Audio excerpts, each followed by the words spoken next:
Τη στιγμή που στη Ρωσική Ομοσπονδία εορτάζουν την ημέρα της γέννησης του Ιησού και στις ρωσικές στρατιωτικές μονάδες έχουν σπεύσει ιερείς για να βρεθούν μαζί με τους στρατιώτες,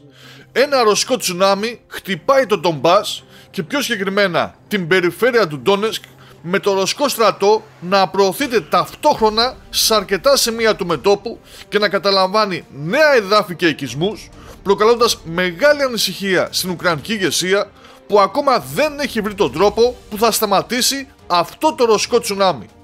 Και όλα αυτά προέρχονται από τις πληροφορίες που μεταδίδουν Ρώσοι πολεμικοί ανταποκριτές και ρωσικά μέσα ενημέρωσης, καθώς το Ρωσικό Υπουργείο Άμυνας στην καθημερινή ενημέρωση που δίνει στην δημοσιότητα δεν ανέφερε τίποτα περί νέων οικισμών που περιήλθαν υπό ρωσικό έλεγχο, αλλά έδωσε ένα αρκετά μεγάλο αριθμό στο σύνολο των Ουκρανικών απολειών, που ανέρχεται σε περισσότερους από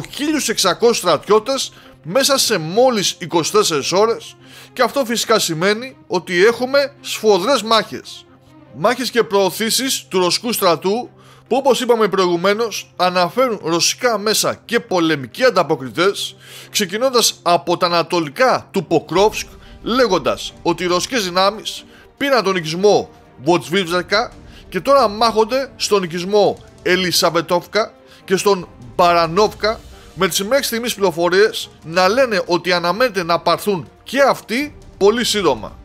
Από την άλλη πλευρά, στα δυτικά του Ποκρόβσκ, το ρωσικό τσουνάμι συνεχίζει να σαρώνει, παίρνοντας υπό τον έλεγχό του τον οικισμό Βόλκοβο, και τώρα ο ρωσικός στρατός κινείται να πάρει τους οικισμούς Κοτλίνο, Ουντάτσνη και Νοβοσερκίβκα. Ενώ στην κατεύθυνση του Κουράχοβο, όπως είπε και το Ρωσικό Υπουργείο Άμυνας, η πόλη έπεσε και τώρα οι μάχες μένονται στον οικισμό Γιαντάρνε και Ντάτσνε, ώστε να κλείσει και αυτός ο θύλακας. Ενώ οι πληροφορίες που έρχονται λένε πως ο οικισμός Πετροπαύλοφκα είναι ήδη σε ρωσικά χέρια, με τις μάχες να συνεχίζονται στον διπλανό, το Σεβτσέγκο, που βρίσκεται και αυτός λίγο πριν την κατάληψή του από τους άνδρες του ρωσικού στρατού. Την ίδια στιγμή χτυπούν και το Ουλάκλι αλλά και την Κωνσταντινούπολη.